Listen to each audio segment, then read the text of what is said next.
গ্লাসের মধ্যে যে এত সুন্দর, এত সফট, এতটাই টেস্টি কেক বানানো যায়, একবার না দেখলে বন্ধুরা বিশ্বাসই করবেন না। আর সময়ও কিন্তু তৈরি করতে একেবারেই কম লাগে। চায়ের সাথে খেতে তো ফাটাফাটি লাগে। তো গ্লাস কেক বানানোর জন্য একটা বোলের মধ্যে নিয়ে নিলাম হাফ কাপ চিনি গুঁড়ো আর হাফ কাপের থেকে একটু কম সাদা তেল।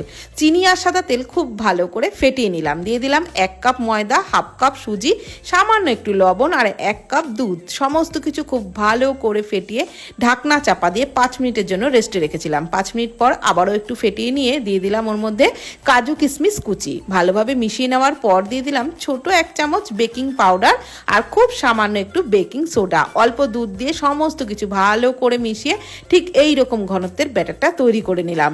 স্টিলের গ্লাসের মধ্যে একটু তেল ব্রাশ করে নিলাম। তার মধ্যে হাফ গ্লাসের থেকে একটু বেশি ব্যাটারটা দিচ্ছি, তবে 1 গ্লাসের থেকে কিন্তু অবশ্যই কম দিতে হবে, কেননা